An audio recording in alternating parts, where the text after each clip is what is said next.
ನಮಸ್ಕಾರ ವೀಕ್ಷಕರೇ, ನಾವು ಕಾಲಚಕ್ರ ಯೂಟ್ಯೂಬ್ ಚಾನಲ್ಗೆ ನಿಮಗೆಲ್ಲರಿಗೂ ಆತ್ಮೀಯವಾದ ಸ್ವಾಗತ.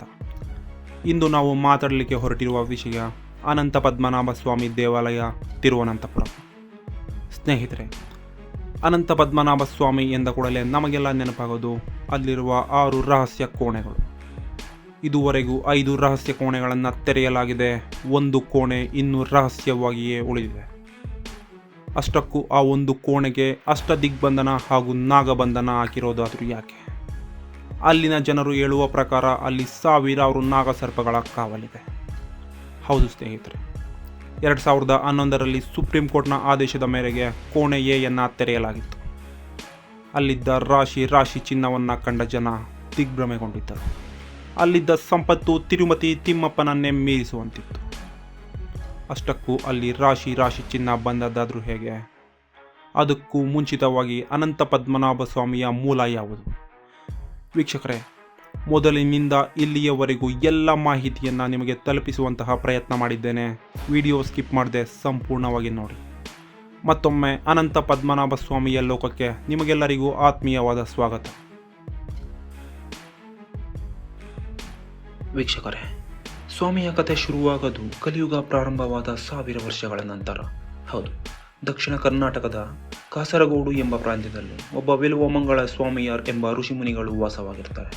ಅವರು ತಮ್ಮ ಪೂರ್ತಿ ಜೀವನವನ್ನು ವಿಷ್ಣು ಭಕ್ತನಾಗಿ ವಿಷ್ಣುವನ್ನು ಒಲಿಸಿಕೊಳ್ಳಲು ಮುಡಿಪಾಗಿಟ್ಟಿರ್ತಾರೆ. ಒಂದು ದಿನ ಅನಂತಪುರ ಎಂಬ ಜಾಗದಲ್ಲಿ ನದಿಯ ದಡದಲ್ಲಿ ತಪಸ್ಸನ್ನು ಮಾಡ್ತಾ ಇರಬೇಕಾದ್ರೆ ಒಂದು ಸುಂದರವಾದ ಬಾಲಕ ಅವರ ಮುಂದೆ ಪ್ರತ್ಯಕ್ಷನಾಗ್ತಾನೆ. ಕಣ್ಬಿಟ್ಟ ಋಷಿಮುನಿಗಳು ಗಾಬರಿಯಾಗಿ, ಯಾರಪ್ಪ ನೀನು, ನಿನ್ನ ತಂದೆ ತಾಯಿ ಯಾರು ಎಂದು ಕೇಳುತ್ತಾರೆ. ಆಗ ಆ ಬಾಲಕ, ಸ್ವಾಮಿ, ನನಗೆ ಯಾರೂ ಇಲ್ಲ, ನನಗೆ ನೀವು ಆಶ್ರಯ ನೀಡಬೇಕು ಎಂದು ಹೇಳುತ್ತಾನೆ. ಅದನ್ನು ಒಪ್ಪಿಕೊಂಡ ಋಷಿಮುನಿಗಳು ಆಶ್ರಮಕ್ಕೆ ಕರೆದೊಯ್ತಾರೆ. ಹೋಗುವ ದಾರಿಯಲ್ಲಿ ಆ ಬಾಲಕ ಒಂದು ಷರತ್ತನ್ನು ಹಾಕ್ತಾನೆ. ಆ ಷರತ್ತೇನೆಂದರೆ, ನೀವು ನನ್ನ ಮೇಲೆ ಎಂದೂ ಕೋಪಗೊಳ್ಳುವಂತಿಲ್ಲ, ನೀವು ಕೋಪಗೊಂಡ ದಿನ ನಾನು ನಿಮ್ಮನ್ನು ಬಿಟ್ಟು ಹೋಗ್ತೇನೆ ಅಂತ. ಅದನ್ನು ಒಪ್ಪಿಕೊಂಡ ಋಷಿಮುನಿಗಳು ಮೌನವಾಗಿ ಬಿಡ್ತಾರೆ. ದಿನಗಳು, ತಿಂಗಳು, ವರ್ಷಗಳು ಕಳೆದ ನಂತರ ಒಂದು ದಿನ ಮಧ್ಯಾಹ್ನ ಆ ಬಾಲಕ ಆ ಮನೆಯಲ್ಲೇ ಇದ್ದಂತಹ ಒಂದು ಕಲ್ಲನ್ನು ಬಾಯಲ್ಲಿಟ್ಕೊಂಡು ಕಚ್ತಾ ಇರ್ತಾನೆ. ಅದನ್ನು ಕಂಡ ಋಷಿಮುನಿಗಳು ತೀವ್ರವಾಗಿ ಕೋಪಗೊಳ್ತಾರೆ. ಯಾಕೆ ಅಂದರೆ ಅದು ಸಾಮಾನ್ಯವಾದ ಕಲ್ಲಲ್ಲ, ಅದು ಸಾಲಿಗ್ರಾಮದ ಕಲ್ಲು. ಸಾಲಿಗ್ರಾಮದ ಕಲ್ಲಿನ ವಿಶೇಷತೆ ಏನು ಅಂದರೆ, ಅದನ್ನು ಋಷಿಮುನಿಗಳು ಸಾಕ್ಷಾತ್ ವಿಷ್ಣುವೇ ಎಂದು ಪೂಜಿಸುವ ಪವಿತ್ರವಾದ ಕಲ್ಲು.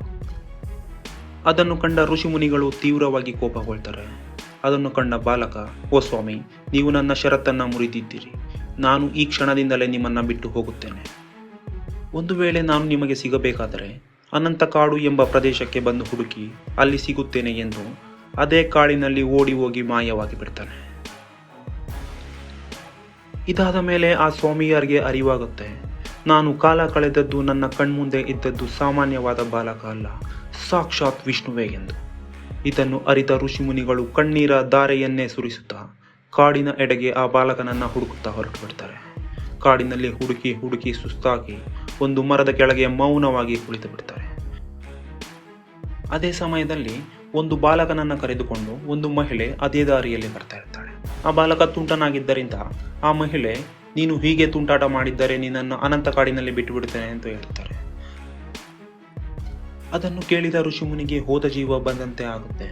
ಏಕೆ ಅಂದರೆ ವಿಷ್ಣು ರೂಪದಲ್ಲಿ ಬದ್ದಿದ್ದಂತಹ ಒಂದು ಬಾಲಕ ಹೇಳಿದ್ದು ಕೂಡ ಅದೇ ಕಾಡಂತೆ. ಆ ಕಾಡಿನ ಹೆಸರು ಅನಂತ ಕಾಡು.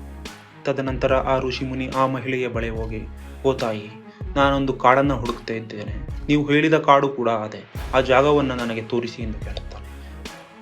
ಆ ಮಹಿಳೆ ತದನಂತರ ಆ ಅನಂತ ಕಾಡಿಗೆ ಕರೆದುಕೊಂಡು ಹೋಗಿಬಿಡ್ತಾರೆ. ಆ ದಟ್ಟವಾದ ಅನಂತ ಕಾಡು ಎಂಬ ಜಾಗದಲ್ಲಿ ಆ ಋಷಿಮುನಿಗಳು ತಿಂಗಳುಗಳ ಕಾಲ ಆ ಬಾಲಕನನ್ನು ಹುಡುಕ್ತಾ ಹೋಗ್ತಾರೆ. ಹಾಗೆ ಹುಡುಕುತ್ತಿರುವಾಗ ಆ ಋಷಿಮುನಿ ದೂರದಲ್ಲಿ ಒಂದು ಬಾಲಕ ಇರೋದನ್ನು ನೋಡ್ತಾನೆ. ಖುಷಿಯಿಂದ ಅವರೇ ಎಂದು ಅವರ ಬಳಿ ಓಡಿ ಹೋಗ್ತಾನೆ. ಅದನ್ನು ಕಂಡು ಆ ಬಾಲಕ ಹಿಂದೆ ಸರಿದು ಒಂದು ಬೃಹತ್ ಮರದ ಒಳಗೆ ಮಾಯವಾಗಿ ಬಿಡ್ತಾನೆ. ಸ್ವಲ್ಪ ಸಮಯದ ನಂತರ ಆ ಮಹಾವೃಕ್ಷವನ್ನು ಸೀಳಿ ಬರೋಬ್ಬರಿ 12 ಕಿಲೋಮೀಟರ್ ಎತ್ತದ ಮಹಾವಿಷ್ಣು ಸರ್ಪಗಳೊಂದಿಗೆ ಅವರಿಗೆ ದರ್ಶನವನ್ನು ನೀಡ್ತಾರೆ. ಇದನ್ನು ಕಂಡ ಋಷಿಮುನಿಗಳು ದಿಗ್ಭ್ರಮೆಗೊಳ್ತಾರೆ. ನಂಬಲು ಸಹ ಅಸಾಧ್ಯವಾದ ಒಂದು ಮಹಾವಿಷ್ಣುವಿನ ದರ್ಶನ ಅವರಿಗಾಗಿರುತ್ತೆ. ಆಗ ಆ ಋಷಿಮುನಿಗಳು, ಸ್ವಾಮಿ, ನನ್ನ ಜನ್ಮ ಸಾರ್ಥಕವಾಗಿದೆ, ನನ್ನ ಜೀವನ ಪಾವನವಾಗಿದೆ, ನೀನು ಇಷ್ಟು ಉದ್ದ ಇದ್ದರೆ ನಾನು ನಿನಗೆ ದಿನನಿತ್ಯ ಪೂಜೆಯನ್ನು ಹೇಗೆ ಸಲ್ಲಿಸಲು ಎಂದು ಕೇಳ್ತಾನೆ. ಅದಕ್ಕೆ ಆ ಭಕ್ತನಿಗೆ ಮನಸೋತ ಮಹಾವಿಷ್ಣುವು 18 ಅಡಿಗಳ ಅನಂತ ಪದ್ಮನಾಭನಾಗಿ ವಿಗ್ರಹ ರೂಪದಲ್ಲಿ ಬದಲಾಗ್ತಾನೆ. ಆ ವಿಗ್ರಹವೇ ನಾವಿಂದು ಕೇರಳದಲ್ಲಿ ಪೂಜಿಸುವ ಅನಂತ ಪದ್ಮನಾಭ ಸ್ವಾಮಿ. ಆ 18 ಅಡಿ ಉದ್ದದ ಪದ್ಮನಾಭ ಸ್ವಾಮಿಗೆ ಒಂದು ಬಾಗಿಲು ಸಾಲುವುದಿಲ್ಲ. ಅದಕ್ಕೆ ಅನಂತ ಪದ್ಮನಾಭ ಸ್ವಾಮಿಗೆ 3 ದ್ವಾರಗಳಿವೆ. ಮೊದಲನೆಯ ದ್ವಾರದಲ್ಲಿ ಮುಖಭಾಗ, ಎರಡನೆಯ ದ್ವಾರದಲ್ಲಿ ನಾಭಿ, ಅಲ್ಲಿ ಕಮಲದ ಮೇಲೆ ಬ್ರಹ್ಮ ಇದೆ. ಮೂರನೆಯ ದ್ವಾರದಲ್ಲಿ ಪಾದ ಇದೆ. ವೀಕ್ಷಕರೇ, ನಾವು ಇಲ್ಲಿಯವರೆಗೂ ಕೇಳಿದ್ದು ಸ್ವಾಮಿಯ ಮೂಲ, ಹಾಗೂ ಇದೆಲ್ಲ ನಡೆದಿದ್ದು 9 ಮತ್ತು 10ನೇ ಶತಮಾನದಲ್ಲಿ ಎಂದು ಹೇಳಲಾಗುತ್ತೆ. ಇದೆಲ್ಲ ಸ್ವಾಮಿಯ ಒಂದು ಮೂಲ ಕಥೆ. ಆದರೆ ಅಸಲಿ ಕಥೆ ಶುರುವಾಗದೆ ಇಲ್ಲಿಂದ. ಏಕೆ ಅಂದರೆ ಅಂದಿನ ಆ ಪ್ರದೇಶವನ್ನು ಆಳ್ತಿದ್ದ ಚೇರ ರಾಜ್ಯ ಮನೆತನಕ್ಕೆ ಈ ಒಂದು ವಿಷಯ ಗೊತ್ತಾಗುತ್ತೆ. ಋಷಿ ಸ್ವಾಮಿಯರ ಬಗ್ಗೆ ಸಂಪೂರ್ಣವಾಗಿ ತಿಳಿತಾರೆ. ಸಾಕ್ಷಾತ್ ವಿಷ್ಣುವೇ ಈ ಪ್ರದೇಶದಲ್ಲಿ ಇದ್ದಾರೆ ಎಂದು ತಿಳಿದು ಅನಂತ ಪದ್ಮನಾಭ ಸ್ವಾಮಿಗೆ ದೊಡ್ಡ ದೊಡ್ಡ ಕಟ್ಟಡಗಳು ಮತ್ತು ಬೃಹದಾಕಾರದ ಮಂಟಪಗಳನ್ನು ಕಟ್ಟೋಕೆ ಶುರು ಮಾಡ್ತಾರೆ. ಅಲ್ಲಿ ದಿನನಿತ್ಯ ಪೂಜೆ ಮಾಡಲು ಪುರೋಹಿತರನ್ನು ನೇಮಿಸ್ತಾರೆ. ಈ ಒಂದು ವಿಷಯ ದೇಶದಾದ್ಯಂತ, ಪ್ರಪಂಚದಾದ್ಯಂತ ವಿಸ್ತರಿಸ್ತಾ ಹೋಗುತ್ತೆ. ದಿನಗಳು ಕಳೆದಂತೆ ಇಲ್ಲಿಗೆ ಸಾವಿರಾರು ಲಕ್ಷಾಂತರ ಭಕ್ತರು ಬರೋದಕ್ಕೆ ಶುರು ಮಾಡ್ತಾರೆ. ಇಲ್ಲಿಂದ ಈ ದೇವಾಲಯ ತುಂಬ ಪ್ರಚಾರವನ್ನು ಪಡೆಯೋಕೆ ಶುರು ಮಾಡುತ್ತೆ. 11ನೇ ಶತಮಾನದವರೆಗೆ ಎಲ್ಲವೂ ಸರಿಯಾಗಿ ನಡೀತಾ ಇರುತ್ತೆ. ಆದರೆ 12ನೇ ಶತಮಾನದ ಅಂತ್ಯ ಅಷ್ಟರಲ್ಲಿ ಚೇರ ಡೈನಸ್ಟಿಯ ಡೌನ್ಫಾಲ್ ಸ್ಟಾರ್ಟ್ ಆಗುತ್ತೆ. ಅಷ್ಟರಲ್ಲೇ ಕೇರಳದ ಪ್ರಭಾವಿ ರಾಜಮನೆತನ ಎನಿಸಿಕೊಳ್ಳುವ ಮೈಟಿ ಟ್ರಾವೆನ್ಕೋರ್ ರಾಜಮನೆತನಕ್ಕೆ ಈ ದೇವಸ್ಥಾನ ಹೊರಟು ಹೋಗುತ್ತೆ. ಇವತ್ತಿಗೂ ಆ ರಾಜಮನೆತನವೇ ಧರ್ಮ ಸೇವಕರಾಗಿ ತಲತಲಾಂತರಗಳಿಂದ ಪೂಜಿಸುತ್ತಾ ಬಂದಿದ್ದಾರೆ. ಇನ್ನು ಪ್ರಪಂಚದ ಶ್ರೀಮಂತ ದೇವಸ್ಥಾನವಾಗಲು ಇದೇ ರಾಜಮನೆತನ ಕಾರಣ ಎಂದು ಸಹ ಹೇಳ್ತಾರೆ. ಇವತ್ತಿಗೆ ನಾವು ಮಾತಾಡಿಕೊಳ್ಳುವ ರಹಸ್ಯ ಕೋಣೆಗಳು, ಊಹೆಗೂ ಮೀರಿದ ಚಿನ್ನ, ನಾಗಬಂಧನ ಎಂಬುದು ಎಲ್ಲ ಶುರುವಾಗಿದ್ದು ಇಲ್ಲಿಂದಲೇ. ವೀಕ್ಷಕರೇ, ಇಲ್ಲಿರುವ ರಾಶಿ ರಾಶಿ ಚಿನ್ನ ರಾತ್ರೋರಾತ್ರಿ ಬಂದದಲ್ಲ, ಕೆಲವು ಶತಮಾನಗಳ ಕಾಲ ಕೂಡಿ ಹಾಕಿರುವ ಚಿನ್ನ. ಅಷ್ಟಕ್ಕೂ ಇಲ್ಲಿ ರಾಶಿ ರಾಶಿ ಚಿನ್ನ ಹೇಗೆ ಬಂತು? ಬಹುಮುಖ್ಯವಾಗಿ 3 ರೂಪದಲ್ಲಿ ಇಲ್ಲಿಗೆ ಚಿನ್ನ ಬಂತು. ಮೊದಲನೆಯದಾಗಿ ಗಾಡ್ ಟ್ಯಾಕ್ಸ್, ಅಂದರೆ ರಾಜ್ಯದ ಜನರೆಲ್ಲ ದೇವರ ಕಾಣಿಕೆಯನ್ನು ಚಿನ್ನದ ರೂಪದಲ್ಲಿ ಕೊಡಬೇಕಾಗಿತ್ತು. ಎರಡನೆಯದು ನಮಗೆಲ್ಲ ಗೊತ್ತಿರುವ ಹಾಗೆ ಕೇರಳ ರಾಜ್ಯದಲ್ಲಿ ಅತ್ಯಂತ ಉನ್ನತ ಮಟ್ಟದ ಮೆಣಸನ್ನು ಬೆಳೆಯಲಾಗ್ತಾ ಇತ್ತು. ಆ ಮೆಣಸಿಗೆ ವಿದೇಶದಲ್ಲಿ ಎಷ್ಟು ಬೇಡಿಕೆ ಇತ್ತು ಅಂದರೆ 1 ಮುಷ್ಟಿ ಮೆಣಸಿಗೆ 1 ಮುಷ್ಟಿ ಚಿನ್ನ ಎಕ್ಸ್ಚೇಂಜ್ ಆಗ್ತಾ ಇತ್ತು. ಎರಡನೆಯದು ಆ ರೀತಿ ಬರ್ತಾ ಇತ್ತು. ಇನ್ನು ಮೂರನೆಯದಾದರೆ ಭಾರತದಾದ್ಯಂತ ಪ್ರಭಾವಿ ರಾಜಮನೆತನಗಳು ಇಲ್ಲಿಗೆ ಬಂದಾಗೆಲ್ಲ ದೇಣಿಗೆಯ ರೂಪದಲ್ಲಿ ಚಿನ್ನವನ್ನು ಕೊಟ್ಟು ಹೋಗ್ತಾ ಇದ್ರು. ಇನ್ನು 4ನೆಯದು ಅನಂತ ಪದ್ಮನಾಭ ಸ್ವಾಮಿಯ ಭಕ್ತರಿಂದ ಇಲ್ಲಿಗೆ ರಾಶಿ ರಾಶಿ ಚಿನ್ನ ಬರ್ತಾ ಇತ್ತು. ಅದಲ್ಲದೆ ಅಲ್ಲಿನ ರಾಜರು ಬೇರೆ ರಾಜ್ಯಗಳ ಮೇಲೆ ದಂಡೆತ್ತಿ ಹೋದಾಗ ಅಲ್ಲಿ ಅವರನ್ನು ಸೋಲಿಸಿ ಅಲ್ಲಿ ರಾಶಿ ರಾಶಿ ಚಿನ್ನವನ್ನು ಕೊಂಡು ಅನಂತ ಪದ್ಮನಾಭ ಸ್ವಾಮಿಯ ದೇಗುಲಕ್ಕೆ ತಂದು ಬಿಡ್ತಾ ಇದ್ರು. ಅದೇ ಸಮಯದಲ್ಲಿ ಇದನ್ನೆಲ್ಲ ತಿಳಿದಿದ್ದ ಟಿಪ್ಪು ಸುಲ್ತಾನನು ಟ್ರಾವೆನ್ಕೋರ್ ರಾಜಮನೆತನದ ಮೇಲೆ ದಾಳಿ ಮಾಡಿ ಅಲ್ಲಿದ್ದ ಚಿನ್ನವನ್ನೆಲ್ಲ ಹೊಯ್ಯಲು ದಂಡೆತ್ತಿ ಬರ್ತಾನೆ. ಅವನ ಸೈನ್ಯವನ್ನು ಎದುರಿಸಲು ಸರಿಯಾದ ಸೈನ್ಯವಿಲ್ಲದ ಕಾರಣ ಅವರು ಒಂದು ತೀರ್ಮಾನಕ್ಕೆ ಬರ್ತಾರೆ. ಆ ತೀರ್ಮಾನ ಏನು ಅಂದರೆ, ಇನ್ನು ಮುಂದೆ ನಾವು ರಾಜರಲ್ಲ, ಬದಲಾಗಿ ಅನಂತ ಪದ್ಮನಾಭ ಸ್ವಾಮಿಯ ಸೇವಕರು ಎಂದು ಡಿಕ್ಲೇರ್ ಮಾಡಿಕೊಂಡಿರ್ತಾರೆ. ಇನ್ನು ಮುಂದೆ ಸಂಪತ್ತಿಗೆ ನಾವು ರಾಜರಲ್ಲ, ಬದಲಿಗೆ ಅನಂತ ಪದ್ಮನಾಭ ಸ್ವಾಮಿಗೆ ಈ ಸಂಪತ್ತಿಗೆ ರಾಜರು ಎಂದು ಸ್ವಾಮಿಯ ವಿಗ್ರಹದ ಆಸುಪಾಸು 6 ರಹಸ್ಯ ಕೋಣೆಗಳನ್ನು ನಿರ್ಮಿಸಿ ಅಲ್ಲಿದ್ದ ಚಿನ್ನವನ್ನೆಲ್ಲ ಆ ಖಜಾನೆಗೆ ತುಂಬಿಬಿಡ್ತಾರೆ. ಇದನ್ನು ಯಾರೂ ಸಹ ತೆರೆಯಬಾರದೆಂದು ನಿರ್ಣಯಿಸಿ ದೇಶದಾದ್ಯಂತ ಪಂಡಿತರು, ತಂತ್ರಜ್ಞರು, ಪುರೋಹಿತರನ್ನು ಕರೆಯಿಸಿ ಅದಕ್ಕೆ ಅಷ್ಟದಿಗ್ಬಂಧನ ಹಾಗೂ ನಾಗಬಂಧನವನ್ನು ಮಾಡಿಸ್ತಾರೆ. ಅಷ್ಟಕ್ಕೂ ನಾಗಬಂಧನ ಎಂದರೆ ವೇದ ಪುರಾಣಗಳ ಪ್ರಕಾರ ಸೆಕ್ಯೂರಿಟಿ ಲಾಕಿಂಗ್ ಸಿಸ್ಟಮ್ ಎಂದರ್ಥ. ಅಲ್ಲಿನ ಪಂಡಿತರು ಹೇಳುವ ಪ್ರಕಾರ ಅದನ್ನು ನಾಗಬಂಧನದಿಂದ ಮುಚ್ಚಲಾಗಿದೆ. ಅದನ್ನು ಬಿಡಿಸಲು ಗರುಡ ಮಂತ್ರವೇ ಆಗಬೇಕು. ಈಗಿನ ಕಾಲದಲ್ಲಿ ಗರುಡ ಮಂತ್ರವನ್ನು ಸರಿಯಾಗಿ ಉಚ್ಚರಿಸುವವರು ಯಾರೂ ಇಲ್ಲ. ಆದ್ದರಿಂದ ಸರಿಯಾದ ರೀತಿಯಲ್ಲಿ ಉಚ್ಚಾರಣೆ ಮಾಡಿಲ್ಲವೆಂದಾದರೆ ಭಾರಿ ಅನಾಹುತಗಳನ್ನು ಎದುರಿಸಬೇಕಾಗುತ್ತೆ ಎಂದು ನಂಬ್ತಾರೆ. ವೀಕ್ಷಕರೇ, ನಾವಿವಾಗ ಈ ರಹಸ್ಯ ಕೋಣೆಗಳನ್ನು ಯಾರು ಎಷ್ಟು ಬಾರಿ ತೆರೆದಿದ್ದಾರೆ ಅಂತ ನೋಡೋಣ. ಇಲ್ಲಿ ಬರೋಬ್ಬರಿ 6 ರಹಸ್ಯ ಕೋಣೆಗಳಿದ್ದು A, B, C, D, E, F ಎಂಬ ರಹಸ್ಯ ಕೋಣೆಗಳಿವೆ. ಇ ಮತ್ತು ಎಫ್ ಎಂಬ ರಹಸ್ಯ ಕೋಣೆಗಳನ್ನು ದಿನನಿತ್ಯ ತೆರೆಯಲಾಗುತ್ತೆ, ಏಕೆಂದರೆ ಅಲ್ಲಿ ಸ್ವಾಮಿಗೆ ದಿನನಿತ್ಯ ಬಳಸುವ ಚಿನ್ನದ ಆಭರಣಗಳು, ಕಿರೀಟಗಳನ್ನು ಇಡಲಾಗುತ್ತೆ. ಇನ್ನು ಸಿ ಮತ್ತು ಡಿ ಕೋಣೆಗಳನ್ನು ವರ್ಷಕ್ಕೆ 7 ರಿಂದ 8 ಬಾರಿ ತೆರೆಯಲಾಗುತ್ತೆ. ಅದರಲ್ಲಿ ಹಬ್ಬದ ದಿನಗಳಲ್ಲಿ ವಿಶೇಷವಾಗಿ ಬಳಸುವ ಆಭರಣಗಳನ್ನು ಅದರಲ್ಲಿ ಇಡಲಾಗುತ್ತೆ. ಇನ್ನು ಎ ಮತ್ತು ಬಿ ಕೋಣೆಗಳಲ್ಲಿ ಎ ಕೋಣೆಯನ್ನು ಕೇವಲ 1 ಬಾರಿ, ಅಂದರೆ 1750ರ ನಂತರ ಸುಪ್ರೀಂ ಕೋರ್ಟ್ನ ಆದೇಶದ ಮೇರೆಗೆ ಅದನ್ನು ಕೇವಲ 1 ಬಾರಿ ಮಾತ್ರ ತೆಗೆಯಲಾಗಿದೆ. ಅಂದರೆ 1750ರ ನಂತರ ಅದು ಓಪನ್ ಆದದ್ದು 2011ರಲ್ಲಿ.